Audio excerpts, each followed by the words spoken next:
Hi students, welcome back to QA Focus. ഇന്ന് നമ്മൾ electrostatic പൊട്ടൻഷ്യലിനകത്ത് last എൻഡിൽ വരുന്ന ഇമ്പോർട്ടൻ്റ് ആയിട്ടുള്ള ഒരു സെക്ഷനാണ് കപ്പാസിറ്റർ എന്ന് പറയുന്നത്. ഇലക്ട്രോസ്റ്റാറ്റിക് പൊട്ടൻഷ്യൽ ആ ചാപ്റ്ററിൻ്റെ അവസാനം വരുന്നതും എന്നാൽ അതിനകത്ത് ഇമ്പോർട്ടൻ്റ് ആയിട്ടുള്ളതുമാണ് കപ്പാസിറ്റർ എന്ന് പറയുന്നത്. അതിനകത്ത് ക്വസ്റ്റ്യൻസ് ആണ് നമ്മളിന്ന് ഡിസ്കസ് ചെയ്യാനായിട്ട് പോകുന്നത്. First of all, what is a capacitor അല്ലെങ്കിൽ what is mean by capacitance of a capacitor? എന്താണ് കപ്പാസിറ്റർ എന്ന് പറയുന്നത്? കപ്പാസിറ്റർ എന്ന് പറയുന്നത്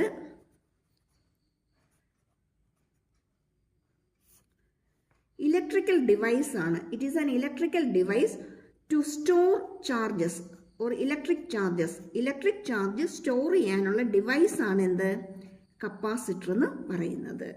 അങ്ങനെയാണെങ്കിൽ കപ്പാസിറ്റൻസ് എന്താണ്? Capacitance ability of a capacitor to store electric charges. Electric charge store ചെയ്യാനുള്ള കപ്പാസിറ്റിക്കാണ് എന്ത് പറയുന്നത്? കപ്പാസിറ്റൻസ് എന്ന് പറയുന്നത്. അതായത് ഇലക്ട്രിക് ചാർജിനെ ക്യൂ ചാർജസിനെ സ്റ്റോർ ചെയ്ത് വെക്കാനുള്ള ഒരു ഡിവൈസിനെയാണ് നമ്മൾ എന്തെന്ന് പറയുന്നത്? കപ്പാസിറ്റർ എന്ന് പറയുന്നത്. ഇനി അതിന് എന്തോരം ചാർജിനെ സ്റ്റോർ ചെയ്യാൻ പറ്റുമോ അത് നമ്മൾ എന്ത് വെച്ചാണ് റെപ്രസെന്റ് ചെയ്യുന്നത്? കപ്പാസിറ്റൻസ് വെച്ചിട്ടാണ് നമ്മൾ റെപ്രസെന്റ് ചെയ്യുന്നത്. ഓക്കെ, ഇനി നമുക്കറിയാം ഒരു കണ്ടക്ടറിന് നമ്മൾ ചാർജ് കൊടുക്കുകയാണെങ്കിൽ ചാർജ് കൊടുക്കുന്നതനുസരിച്ച് അതിൻ്റെ എന്തും കൂടിക്കൊണ്ടിരിക്കും? പൊട്ടൻഷ്യലും കൂടിക്കൊണ്ടിരിക്കും. ചാർജ് ഇൻക്രീസ് ചെയ്യുന്നതിനനുസരിച്ച് അതിൻ്റെ പൊട്ടൻഷ്യലും കൂടിക്കൊണ്ടിരിക്കും. അങ്ങനെയാണെങ്കിൽ നമുക്ക് charge Q is proportional to potential V എന്ന് പറയാം. ചാർജ് ക്യൂ എന്തിന് പ്രൊപ്പോർഷണൽ ആയിരിക്കും? പൊട്ടൻഷ്യലിന് പ്രൊപ്പോർഷണൽ ആയിരിക്കും. അല്ലെങ്കിൽ തന്നെ ഓൾറെഡി നമ്മൾ പഠിച്ചിട്ടുണ്ട്, ഇലക്ട്രോസ്റ്റാറ്റിക് പൊട്ടൻഷ്യൽ എന്ന് പറയുന്നത് work done in bringing unit charge from infinity to that point അല്ലേ? അപ്പം ഒരു ചാർജിനെ കൊണ്ടുവരാൻ വി പൊട്ടൻഷ്യൽ, അപ്പം 2 ചാർജിനെ കൊണ്ടുവരാനോ 2 ഇൻറ്റു വി പൊട്ടൻഷ്യൽ, 3 ആണെങ്കിലോ 3 ഇൻറ്റു വി പൊട്ടൻഷ്യൽ, ഇപ്പം n ചാർജിനെ ആണെങ്കിലോ n into V potential. That means charge കൂടുന്നതനുസരിച്ച് ആരും കൂടിക്കൊണ്ടേയിരിക്കും, പൊട്ടൻഷ്യലും ഇൻക്രീസ് ചെയ്തുകൊണ്ടേയിരിക്കും. അങ്ങനെയെങ്കിൽ നമുക്കിവിടെ ക്യൂ പ്രൊപ്പോർഷണൽ ടു വി എന്ന് പറയാം, അല്ലെങ്കിൽ Q by V equal to a constant. ആ കോൺസ്റ്റന്റിനെയാണ് നമ്മൾ എന്ത് പറയുന്നത്? C, the capacitance of the capacitor എന്ന് പറയുന്നത്. That is, as the charge increases, the potential of a conductor increases. That means Q is proportional to V, or Q by V is a constant. That constant is called the capacitance of a capacitor. Clear ആയോ? ഇനി കപ്പാസിറ്ററിന്റെ unit എന്ന് പറയുന്നത് farad ആണ്. ഏറ്റവും കൂടുതൽ നമ്മൾ use ചെയ്യുന്നത് പൈക്കോ ഫാരഡ് ആണ്. പൈക്കോ ഫാരഡ് എന്ന് പറയുന്നത് 10⁻⁻12 ഫാരഡിനെയാണ് പൈക്കോ ഫാരഡ് എന്ന് പറയുന്നത്. പ്രോബ്ലംസിലൊക്കെ നമ്മൾ കൂടുതലായിട്ട് യൂസ് ചെയ്യുന്നത് പൈക്കോ ഫാരഡ് ആയിരിക്കും. ഓക്കെ, അങ്ങനെയെങ്കിൽ ഒരു ഫസ്റ്റ് ക്വസ്റ്റ്യൻ നോക്കിയാലോ. What is the principle of a capacitor? What is the principle of a parallel plate capacitor? നമുക്ക് ഈ ചാപ്റ്ററിൽ പഠിക്കാനുള്ളത് പാരലൽ പ്ലേറ്റ് കപ്പാസിറ്റർ ആണ്. പാരലായിട്ട് 2 പ്ലേറ്റ്സ് വെച്ചിട്ട് അതിൻ്റെ ഇടയ്ക്ക് ചാർജ് സ്റ്റോർ ചെയ്യുന്ന ആ ഒരു അറേഞ്ച്മെൻ്റ് ആണ് നമുക്ക് പഠിക്കാനുള്ളത്. അതുകൊണ്ടാണ് ചോദിച്ചിരിക്കുന്നത് what is the principle of a parallel plate capacitor. Parallel plate കപ്പാസിറ്ററിന്റെ പ്രിൻസിപ്പിൾ എന്താണെന്ന്. പാരലൽ പ്ലേറ്റ് കപ്പാസിറ്ററിന്റെ പ്രിൻസിപ്പിൾ ഇതാണ്. when an earthed conductor is placed near a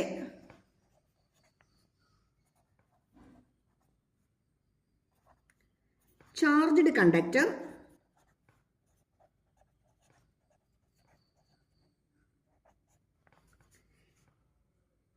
when a earthed conductor is placed near a charged conductor,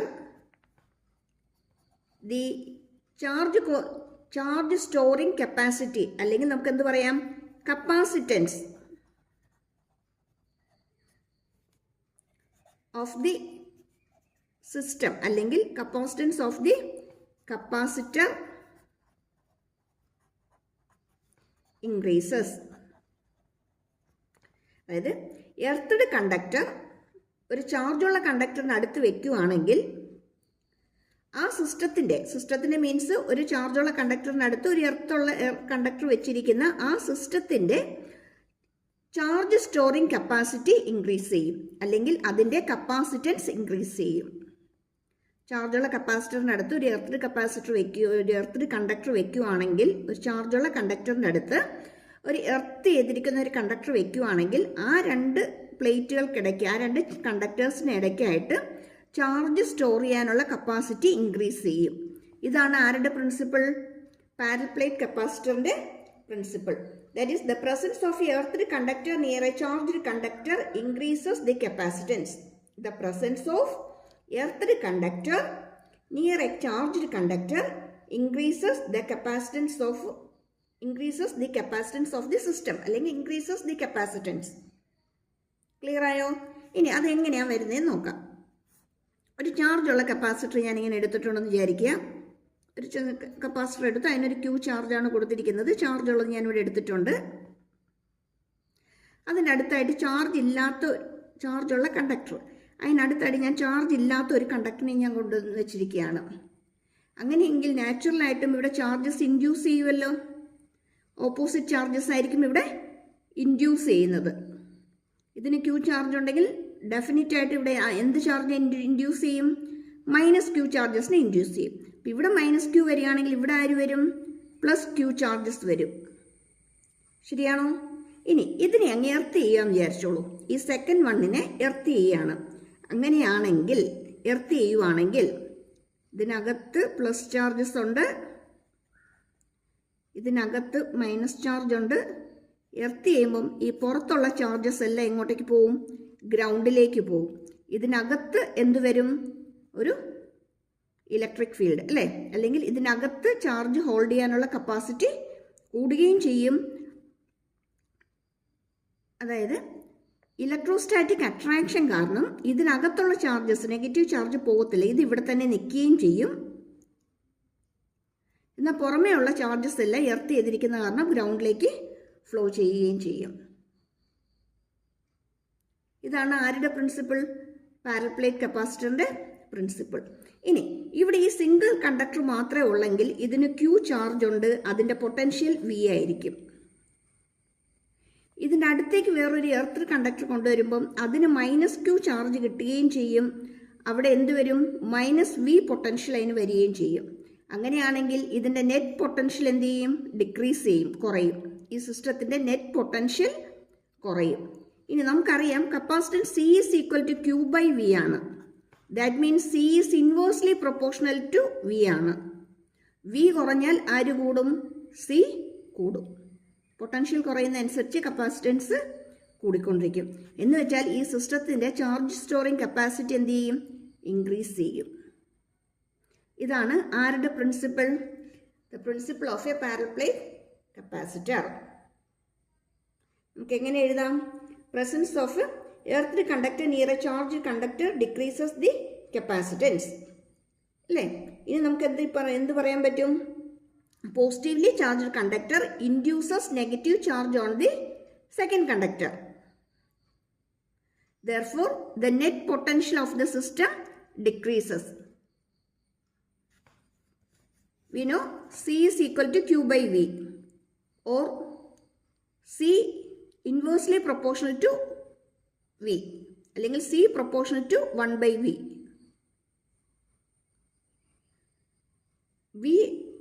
As V decreases, C increases. That is, the capacitance increases with the decrease of potential. Potential കുറയുന്നതിനനുസരിച്ച് ആര് കൂടിക്കൊണ്ടിരിക്കും? Capacitance കൂടിക്കൊണ്ടിരിക്കും. Clear ആയോ? ഇനി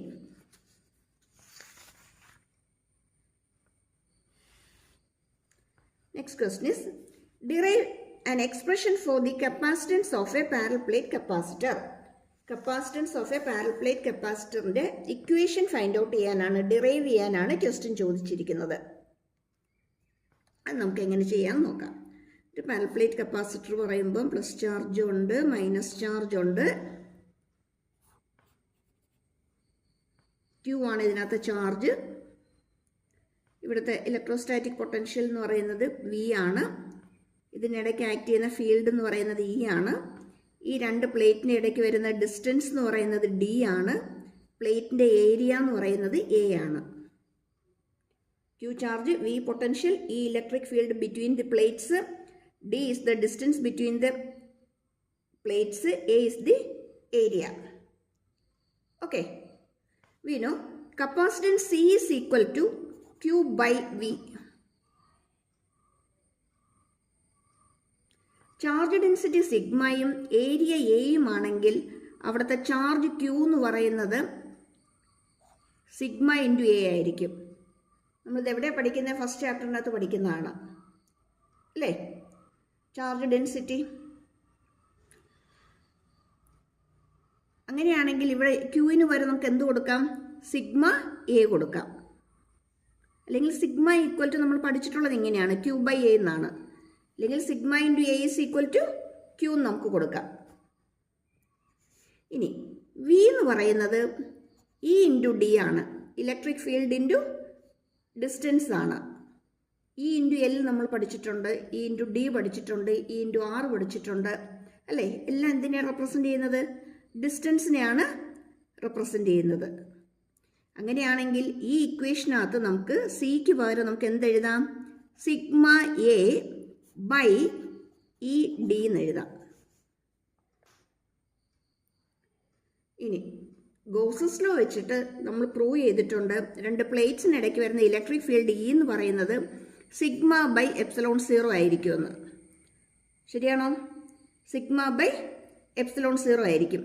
അങ്ങനെയെങ്കിൽ ഇവിടെ C is equal to sigma A by sigma by epsilon 0 into D എന്ന് എഴുതാം.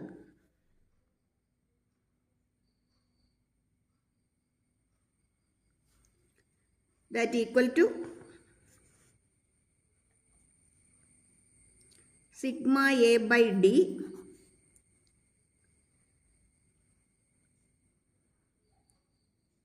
ഇവിടെ ആരും കൂടി ഉണ്ട്, ഒരു സിഗ്മയും കൂടി ഉണ്ട്. ഈ എപ്സിലോൺ 0 നേരെ മുകളിലോട്ട് വരും അല്ലേ, ക്രോസ് മൾട്ടിപ്ലൈ ഇൻവേഴ്സ് എടുക്കുമ്പോൾ തിരിച്ചെടുക്കുമ്പോഴത്തേക്ക് ഈ എപ്സിലോൺ 0 നേരെ മുകളിലേക്ക് വരും. റെസിപ്രോക്കൽ എടുക്കുമ്പോഴത്തേക്കും എപ്സിലോൺ 0 നേരെ മുകളിലേക്ക് വരും, താഴെ സിഗ്മ ഡിയും വരും. സിഗ്മയും സിഗ്മയും ക്യാൻസൽ ആവും, ബാക്കി നമുക്ക് എന്ത് കിട്ടും? A epsilon 0 by D or C is equal to epsilon 0 A by D. ഇതാണ് ആരുടെ expression? Expression for the capacitance of a parallel plate capacitor. Parallel plate കപ്പാസിറ്ററിന്റെ കപ്പാസിറ്റൻസ് കണ്ടുപിടിക്കാനുള്ള എക്സ്പ്രഷൻ. സി എന്ന് പറയുന്നത് ക്യൂ ബൈ എ ആണ്. ക്യൂവിന് നമ്മൾ sigma A കൊടുക്കും, വിക്ക് ഇ ഡി കൊടുക്കും. ഇ എന്ന് പറയുന്നത് by Gauss law it is sigma by epsilon 0 ആണ്. അപ്പോൾ sigma A by sigma D by epsilon 0 വരും. റെസിപ്രോക്കൽ എടുക്കുമ്പം എപ്സിലോൺ 0 നേരെ മുകളിലേക്ക് വരും, that is epsilon 0 A by D എന്ന് വരും. കേട്ടോ, സിമ്പിൾ അല്ലേ? പെട്ടെന്ന് എത്താമല്ലോ അല്ലേ, പെട്ടെന്ന് നമുക്ക് ഡെറിവേഷനിലേക്ക് എത്താമല്ലോ, പെട്ടെന്ന് ഫൈൻഡ് ഔട്ട് ചെയ്യാൻ പറ്റും. ഇനിയാണെങ്കിൽ നെക്സ്റ്റ് ക്വസ്റ്റ്യൻ എന്താ? What are the effect of dielectric between the plates of a capacitor? ഈ രണ്ട് പ്ലേറ്റിന് ഇടയ്ക്കും എയറോ വാക്യൂമോ അല്ലാതെ നമ്മളൊരു ഡൈഇലക്ട്രിക് മീഡിയമാണ് വെക്കുന്നതെങ്കിൽ എന്ത് സംഭവിക്കും എന്നാണ് ചോദിച്ചിരിക്കുന്നത്. നോക്കിയാൽ നമുക്കുള്ള എക്സ്പ്രഷൻ നമുക്കറിയാം, എപ്സിലോൺ 0 എ ബൈ ഡി ആണ്. ഇവിടെ ഒരു ഡൈഇലക്ട്രിക് മീഡിയം കൂടി വന്നു കഴിഞ്ഞാൽ ഈ ഇക്വേഷൻ എങ്ങനെ മാറും? Epsilon R epsilon 0 A by D എന്ന് വരും. അത് ഇവിടെ ഒരു വാല്യൂ കൂടി ഇൻക്രീസ് ചെയ്യാണ്, ന്യൂമറേറ്റർ ഇൻക്രീസ് ചെയ്യാണ്. ന്യൂമറേറ്റർ ഇൻക്രീസ് ചെയ്യുകയാണെങ്കിൽ നാച്ചുറലായിട്ട് ആര് കൂടും? സി ഇൻക്രീസ് ചെയ്യും അല്ലേ. അപ്പം നമുക്ക് എന്തെഴുതാം? Presence of dielectric medium increases the capacitance. Capacitance കൂട്ടും. ഓക്കെ ആണോ? ഇനി നമുക്ക് ഇലക്ട്രിക് ഫീൽഡിൻ്റെ എക്സ്പ്രഷൻ സിഗ്മ ബൈ എപ്സിലോൺ 0 ആണ്. താഴെ ഒരു എപ്സിലോൺ ആറും കൂടി വരികയാണെങ്കിൽ ഡിനോമിനേറ്റർ കൂടുകയാണ്. അങ്ങനെയാണെങ്കിൽ ഇയുടെ വാല്യൂ എന്ത് ചെയ്യും? കുറയും അല്ലേ. അപ്പം പ്ലേറ്റ്സിനിടയ്ക്ക് വരുന്ന ഇലക്ട്രിക് ഫീൽഡ് എന്ത് ചെയ്യും? ഡിക്രീസ് ചെയ്യും. ഇനി V equal to E D ആണ്. ഇ കുറയുകയാണെങ്കിൽ ഉറപ്പായിട്ട് ആരും കുറയും, വിയും കുറയും. V also decreases. ഇനി ഈ പ്ലേറ്റ്സിനിടയ്ക്ക് സ്റ്റോർ ചെയ്തിരിക്കുന്ന എനർജി എന്ന് പറയുന്നത്, എനർജിയുടെ ഇക്വേഷൻ എന്ന് പറയുന്നത് ഹാഫ് സി വി സ്ക്വയർ ആണ്. ഹാഫ് സി വി സ്ക്വയർ ആണ്. സി ഇൻക്രീസ് ചെയ്താൽ ഉറപ്പായിട്ട് ആരും കൂടും, എനർജിയും കൂടും. സി ഇൻക്രീസ് ചെയ്താൽ എനർജിയും കൂടും. അപ്പോൾ ഇവിടെ നമ്മൾ പറഞ്ഞു ഡൈഇലക്ട്രിക് മീഡിയം വരികയാണെങ്കിൽ സി ഇൻക്രീസ് ചെയ്യുമെന്ന്. അപ്പോൾ സി ഇൻക്രീസ് ചെയ്താൽ ഉറപ്പായിട്ടും ഇവിടെ ആരും കൂടി ഇൻക്രീസ് ചെയ്തുകൊണ്ടിരിക്കും, എനർജി അല്ലേ. Energy stored between the plates of the capacitor also increases. അതും ഇൻക്രീസ് ആകും. ഇവിടെ നോട്ട് ചെയ്യേണ്ട കാര്യം, ചാർജ് മാത്രം കോൺസ്റ്റൻ്റ് ആയിട്ട് നിൽക്കും, ചാർജിന് മാത്രം യാതൊരു മാറ്റവും ഇല്ല. Charge remains same. ഇതൊരു ഒബ്ജക്റ്റീവ് ക്വസ്റ്റ്യൻ ആയിട്ട് വേണമെങ്കിൽ നമുക്ക് ചോദിക്കാം.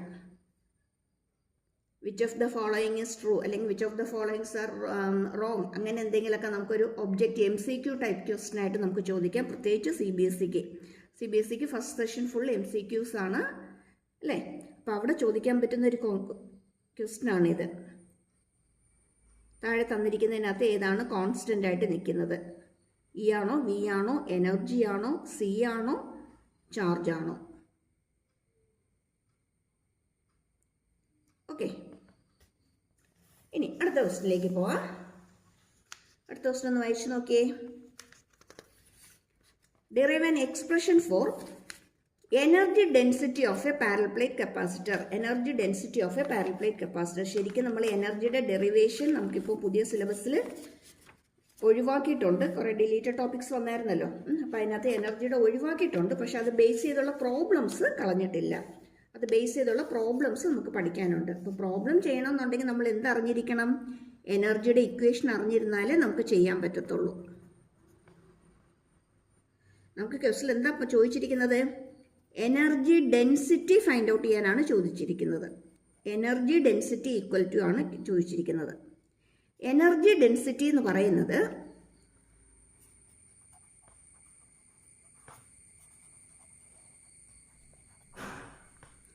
എനർജി ബൈ വോളിയമാണ്. എനർജി ബൈ വോളിയമാണ്. That is half C V square ആണ് ബൈ വോളിയം. വോളിയം എന്ന് പറയുമ്പോൾ നോക്കിയ രണ്ട് പ്ലേറ്റിൻ്റെ ഏരിയ എ എന്ന് പറഞ്ഞു, ഇതിൻ്റെ ഇടയ്ക്ക് വരുന്ന ഡിസ്റ്റൻസ് ഡി ആന്ന് പറഞ്ഞു. അങ്ങനെയാണെങ്കിൽ ഇതിൻ്റെ വോളിയം എന്തായിരിക്കും? A into D. Area into length എന്ന് പറയുന്ന പോലെ, അല്ലെങ്കിൽ ഡിസ്റ്റൻസ് എന്ന് പറയുന്ന പോലെ ഇവിടെ എന്ത് വരും? ഏരിയ ഇൻറ്റു ഡി എന്ന് വരും. That is A into D ആണ്. That equal to half C നമുക്കറിയാം ε0 A/d ആണ്, ഇൻറ്റു വി സ്ക്വയർ ഉണ്ട് അവിടെ, ബൈ ആര് വരും? AD വരും.